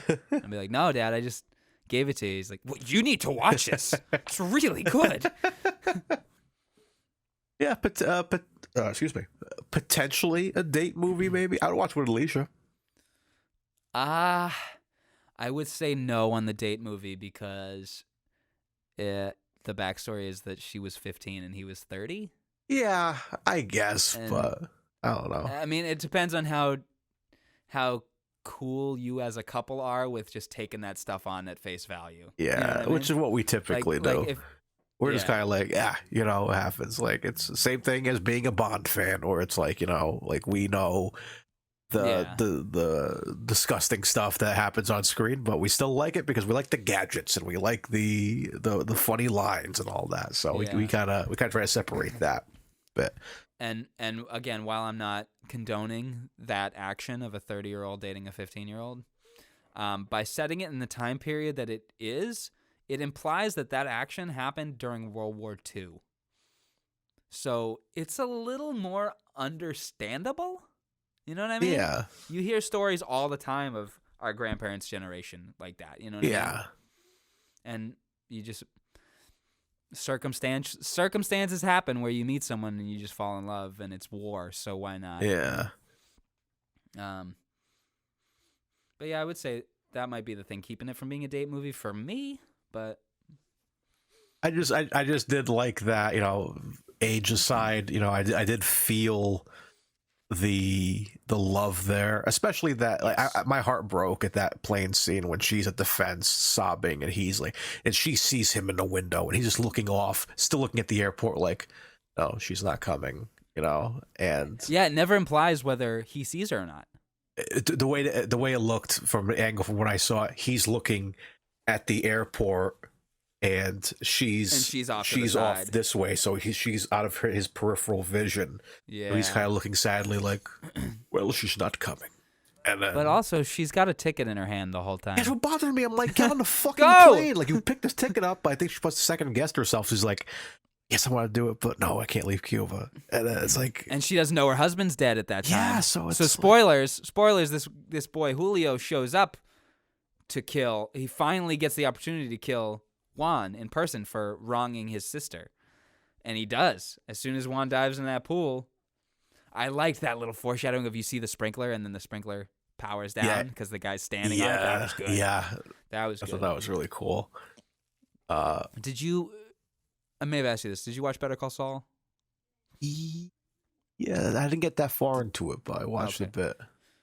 In the final season, there is an event, a major event in the season, where you don't know what's going to happen, but you know something is about to happen, and it's because there's a candle in the room, and they set up that when they're in the living room and the entryway to the door, the door to outside is like a room over, but when that door opens, there's just enough of a draft to make the candle flicker. Ooh. Just enough. And you see that, and then the scene is playing out, and then the candle flickers. And you know, shit's about to go down. Shit. I like that. I like those kind of scenes. I got that vibe with the sprinkler because they kept focusing on the sprinkler. Not hard focus, just a cut to it like, oh, okay, there's a sprinkler. Hey, there's the sprinkler again. And then all of a sudden, the water trickles down. Well, I have it. Oh, no. Hold on one second. You have it? The line showed up immediately. Oh, my God. Immediately. Well, Immediately. we both got COVID. Yay! Fun. Okay, so I'll cut this out. Or should I leave it? Quality content? I've asked for Nicole's consent. Nicole, can we leave this in the podcast? Okay, she says, yeah, why not? Content. Let's monetize your sickness. Well, we've been 3 years without it, so we did pretty well. Same here. I held on for dear life. And hopefully it's just a cold for us both. Yes. So where's for you guys? So yeah. With that being said, I guess let's get into our reviews here. Our final reviews. Do you have any final notes here? Sure. Yes, I'm going through my final notes. Okay, I really like the horses removing the train track. That was really cool. Yeah. Like, what a way to stop an enemy. The enemy has the train. Just rip up them tracks. Then they're stuck. Brilliant. And they have nothing to do but stay on that train for dear life. If they come out, they're fucked. Like, that's a really good military strategy. Just get some horses and tie ropes around them suckers.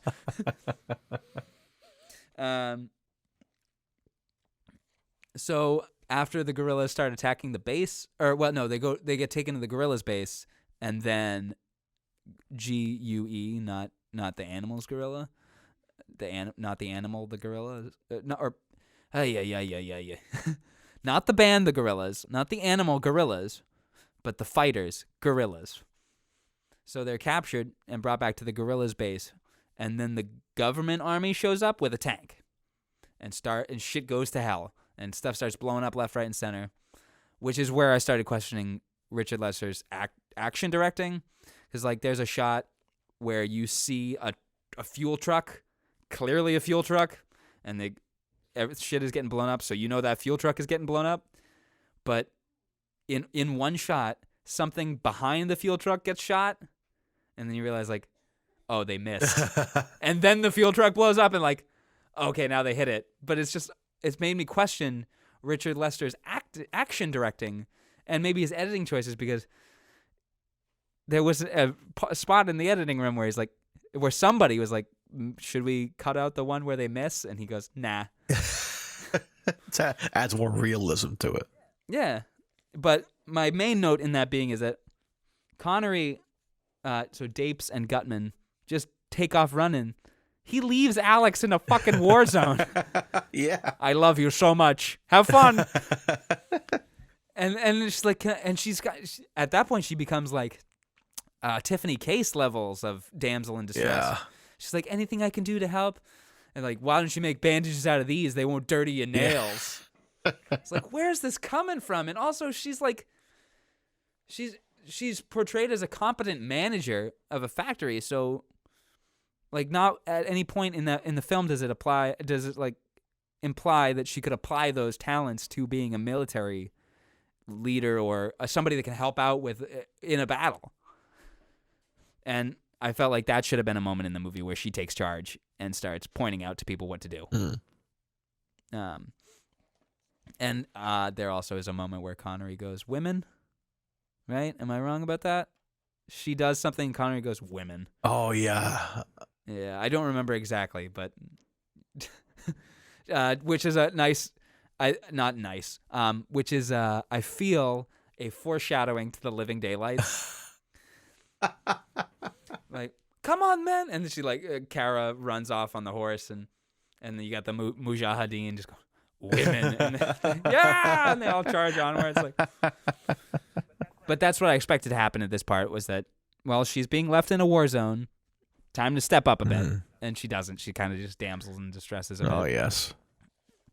So, yeah, that...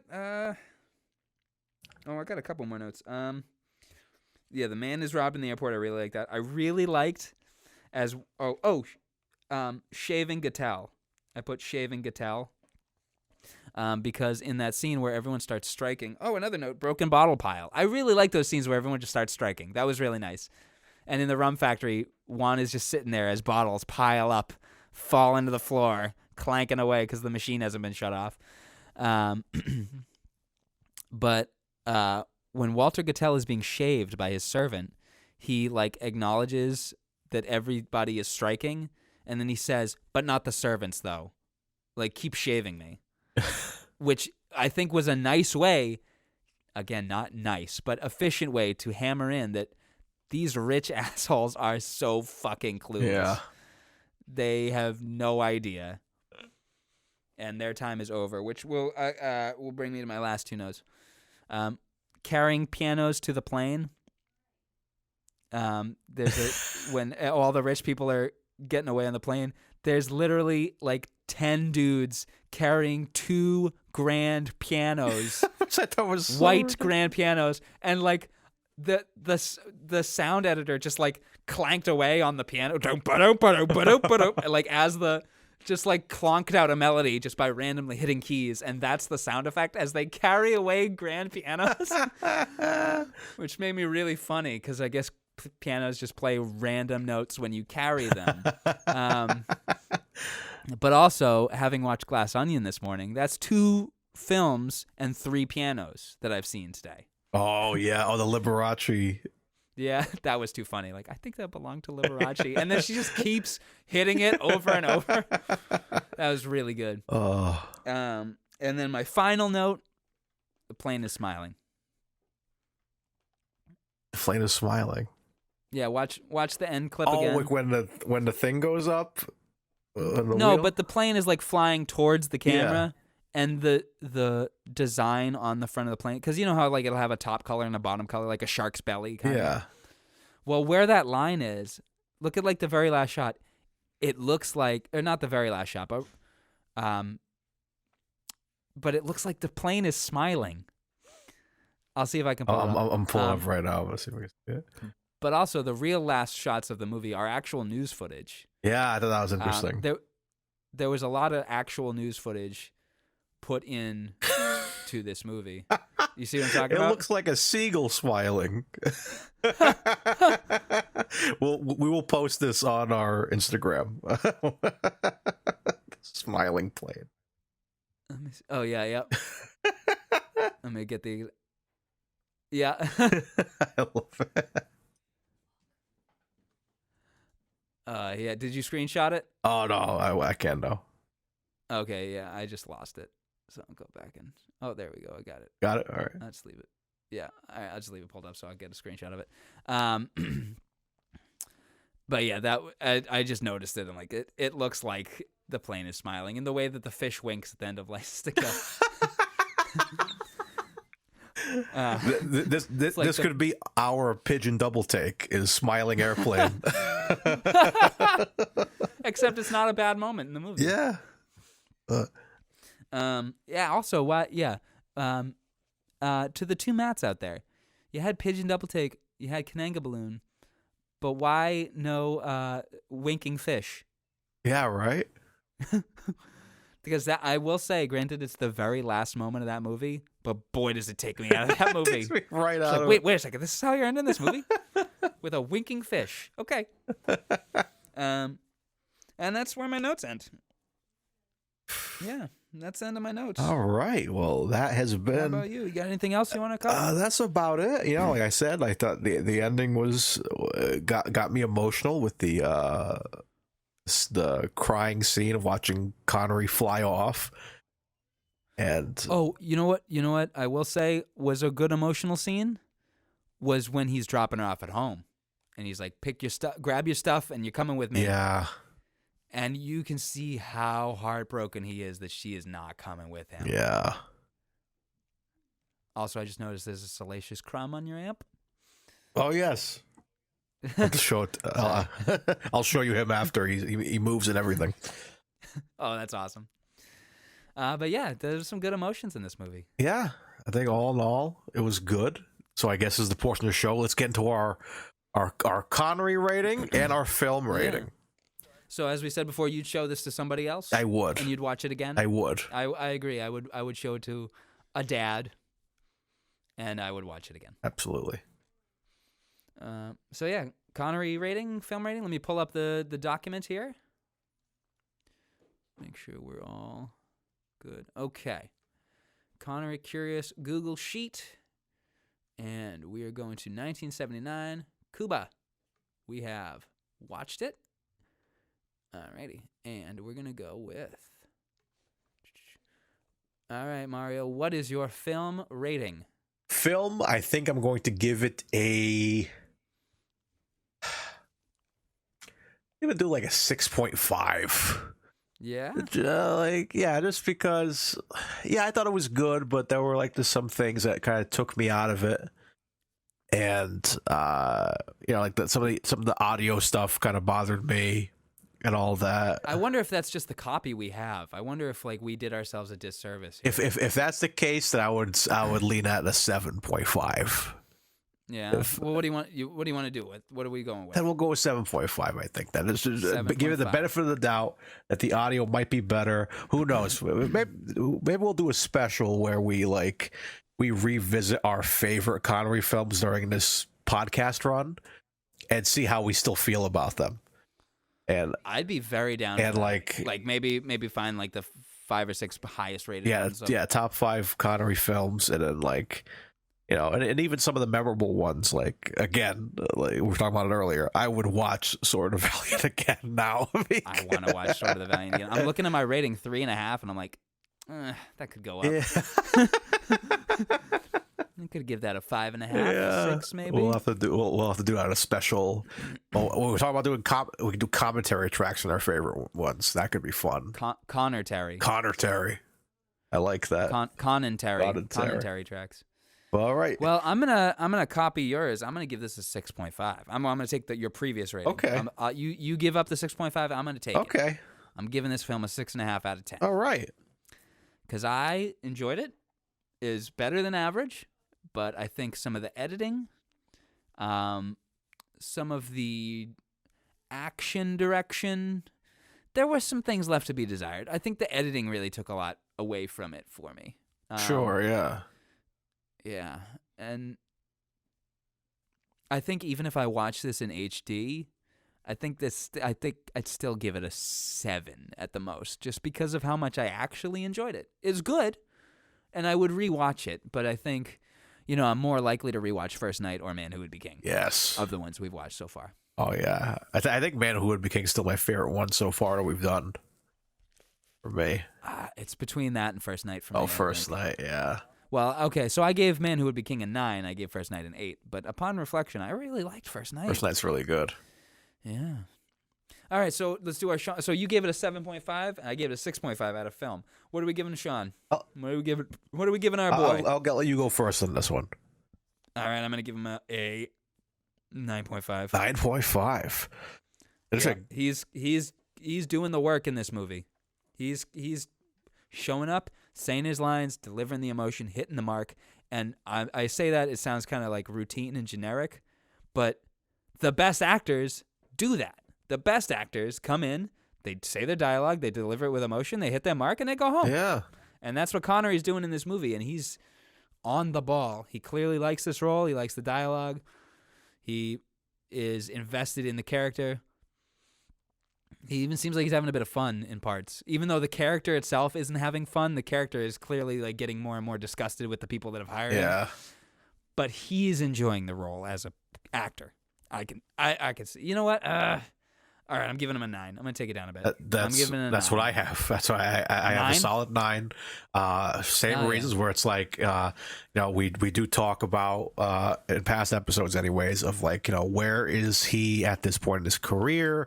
What's his life? Oh yeah, we gotta look through his book. But I've been sitting here with COVID and I haven't read.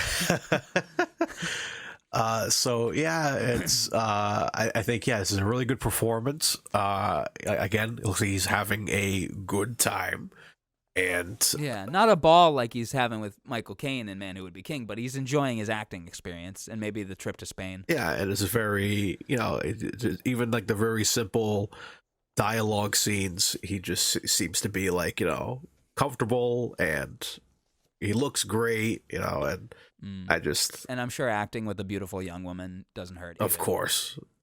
So 9 for me. Not to sound lecherous, but I can imagine that would make work easier to go into. Oh yes. So Connery gets a 9 from me. I agree. 9 for both of us on the Sean scale. I gave the film a 6.5. You gave the film a 7.5. Which means it's time. It's time. Whose turn is it? I don't know. We were together last time, so yes. I think you did it the time before that. Yeah, so you roll it this time because I think you got Action of the Tiger. Alrighty. Let's I'm always so nervous and excited for this part. Me too. Well, I'm nervous now because it's not loading. What's going on here? Okay, there we go. I'm gonna share my screen. Cover you up so you don't keep seeing yourself reflected over and over. Okay, are we ready? We are ready for... We have... The Wheel of Curiosity. Oh, we want to do that? Wheel of Curiosities!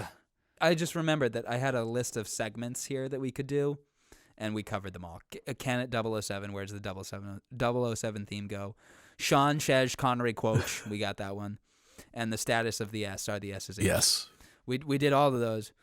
The only one I've noticed from going back and listening to these podcasts, the only one I've noticed that we haven't done is 30 Seconds of Connery, which is something we brought up at the end of episode 0, where at the end of the episode, we do 30 seconds each, uncut, just talking about what we think of either the movie or the experience thus far. Do you want to try that? Sure. Okay. Do we want to do that before we spin the wheel or after? Before. Let's leave them waiting for a few more minutes. All right. So I'll end my screen share right now. Okay. I'll set a timer. And you want to go first? I'll have you go first. Okay. And 30 Seconds of Connery. Begin. I really liked this movie. I don't know if I really, really liked it, but I quite enjoyed it, and it was a nice distraction from some of the crap we've watched recently. It was much better than the Avengers. It's nice seeing Connery mature and act more mature, as he's always acted mature, but it's nice to see him age like a fine wine through these films, and clearly he cares about this film because he's very good in it. And that's 30 seconds for me. All right. 30 seconds of Connery begins now. All right. I had a blast watching this. It's not my favorite that we've seen so far in this series of podcasts, but like you said, I think he's has a great performance here. He's pleasing to see in this movie. I didn't feel cringy. Like, I hate feeling cringy about an actor that I love so much. And I thought it was a great time. And I recommend it to you, Connery listeners. You got 6 seconds. Yes, the name is Bond. James Bond. I don't know. All right, you're done. All right. That's a good way to fill out 6 seconds. I got nervous. Also, I realized, wow, you can condense so much more information into 24 seconds than I can. All right, now I think it's time. Wheel of Curiosities. All right, can you see it? I can see it. Here we go, folks. The wheel is spun. closing my eyes. I'm closing my eyes. Shalako. Shalako. Shalako is our next film. Oh, it was so close to Finding Forrester. Oh yeah, huh? And one film above 5 Days, One Summer. Oh, and the Anderson tapes on the other side there. I would have taken the Anderson tapes. Oh, this is the Connery goes Western. Yeah. Oh. Yes. And I think he's playing an American, right? That'll be interesting to see. Does he are the S's H'd in this? Let's see if he's done his first American accent. Shalako from 1968 is a British-German-American Western film directed by Edward Dmytryk and starring Sean Connery and Bridget Bardot. Huh. This is like Red Dead Redemption. I'm excited. She is rescued by Shalako, a former U.S. cavalry officer with a personal interest in keeping non-Indians off Indian land. So it is Connery playing an American. Oh, man. Huh. This is... Oh, God. Oh, no. Oh, no. What? Oh, no. Oh, boy. Oh, boy. Sorry. Am I still screen sharing? Okay, Yeah. yes, I am. I'm sorry. Censorship. 2 scenes are routinely cut when the film is shown on television. The death of the cowboy sent to protect Bardot's character, and the rape and death of Honor Blackman's character. Oh, well, spoilers. Oh, boy. Lovely. Lovely. I love going into each one of these movies and then being delightfully surprised by these things. So fun. Oh, At what point do you think we're going to give this up? We're just going to be like, all right, this is like the 9th film in a row that's had this. I don't think we, in good conscience, can't do this anymore. we've gotten this far, man. I think we got this. We're only 10% of the way through. We could quit now. No, we can't. We got to at least watch a Bond, for God's sakes. Yes, exactly. And then we get like, which is the worst one, I think, in terms of like women treatment. It's either Goldfinger or You Only Live Twice, I think, or with Thunderball. Probably For Thunderball. Bond, Yeah. for Rush With Love has a little bit in there. Where's the Lecter? And like kind of smacks around on a train car there. I think the one that might win though is Connery almost being killed on a stretcher, the stretching equipment, due to no fault of the woman, and then he's like, "Well, if you have sex with me, I won't tell them that you did this to me." Oh yeah, but she didn't. So I think that might be the worst Connery gets as Bond, but maybe if it was him that says, "I didn't know there was a pool down there." That's what we're working for. Diamonds. Let's think about that, Dylan. We're Yes, gonna hit yeah. diamonds soon. Gonna happen. But I don't know if I want that to be the first one we watch. Oh no, What would you want the first Bond film we watch to be? Tween from Rush With Love or Thunderball. I want to work for Goldfinger and Diamonds. I want Dr. No first. That'd be cool. That would be awesome if we actually hit them all in order somehow. That would be the weirdest karmic thing universally. Just like, well, we know you're doing this completely random and you have a 1 in 10 chance, so we'll just give you all these in order. Well, I guess. So, ladies and gentlemen, this has been Connery Curious for this week. Yes. Thank you guys for listening. This has been a super fun experience, and This has been so fun, dude. I'm having a yeah, blast. man, it's like As we said earlier, it's helping my mental health. same. It's just like Granted, I haven't enjoyed all these films, and like Sword of the Valiant took a lot out of me, and the Avengers took a lot out of me.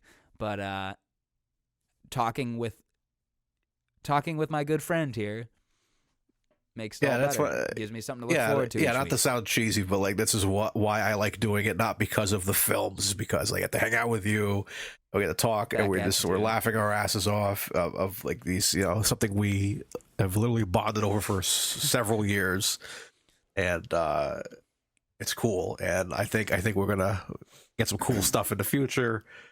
So yeah, we appreciate all the listeners so far, man. Like the Genuinely. first episode, we had a lot of hits on the first episode 0, and Yeah, we're very surprised by the warm reaction we got to that. Yeah. Especially not to say that this person is better than anybody else, but Paul Lally, you sending that to us was that was us being notified by both you and the universe that we're onto something good. yes, You know, that if somebody's reacting that positively to it, that they felt the need to send us a message from beyond the grave, then we must be doing something. yeah, and like for behind the scenes, this is being recorded on January 5th.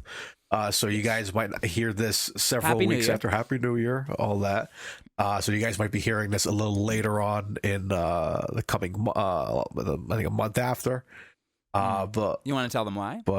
so I'm going to be a married man in as of right now 4 weeks. Hot diggity damn. It's terrifying. So it's going to be interesting. So we decided, like, yeah, I want to do this podcast. I'm going to be gone for 3 weeks. So me and Dylan been kind of backlogging. So honestly, it works out because once we're back after the wedding, we'll be a little closer to like recording times because I think we'll be like one off or so. And then like, yeah, it's like, and again, if people are interested, you know, we might do some live shows, like a Twitch live show, or like, hell, maybe we go into the public and we like do a live show on stage. Who the hell knows? I'm so down for all of those. All of those things sound like heaven. Lots of possibilities, man. So follow us on the various forms of social media. We'll take any requests you guys have, any comments, concerns. Email us, connerycurious@gmail.com. Send us more voice messages. Yes. in. That was such a blast. Send us your Paul, thank you again. Connery impression review for Connery Curious. And if you feel you can't do a good Connery impression, pick another Bond. There you go. Maybe Roger Moore wants to thank us for doing this, you know? Hell yeah. Like, so Also, dope. quick thing I just noticed. So Shalako is from 1978, or 1968, excuse me, 1968. The film before that was The Bowler and the Bonnet, which was a Scottish television program directed and presented by Connery. It's the only film ever directed by Connery. But do you know what the film right before that was? What's that? You Only Live Twice. Ooh. So in his mind, he is free now. So this is going to be our first. This is going to be his first film after Bond. Wow. Yeah. So we're going to be watching.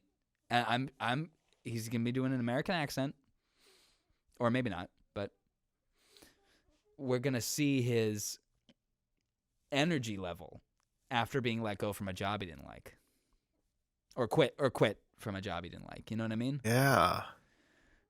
Like, if you were working a shitty job for a bunch of years and then you left, like, how full of energy would you be to do something new, improve yourself? So I'm excited to see what we're going to get in Shalako. Me too. Just praying for, I mean, it's a Western. I love a good Western. I haven't seen a good, like, old Western in a while.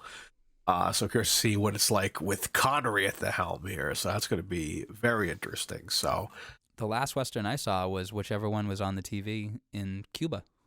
oh yeah. Because there's like 3 or 4 parts where the TV is on, and I think like 2 or 3 of them is Westerns. Oh shit. And then there's the Mr. Clean. Oh, and the Mr. Clean commercial comes after a Western. It's always a Western. Whenever anyone has a TV on, it's a Western. Always. We were watching Carrie a couple months ago. There's just a scene where William Catt and Nancy Allen are just studying, and on in the background is a Western. Yeah, jeez. Because there's no rights. Oh to them. yeah. Ladies and gentlemen, yeah, so again, if you guys want to watch along with us, Shalako is the next film. We'll be back next Sunday for some more Connery curiosities. You guys have been great. And as always, I've been Mario Lima. And I've been Dylan Titus. Be sure to stay curious. Stay curious, folks. Good night. Good evening. Connery Curious. You've been listening to Connery Curious, a Titus Compositions and Friggin' Nerds media production. For more content, be sure to follow us on various forms of social media by searching Connery Curious. Be sure to rate and review the show wherever fine podcasts are downloaded.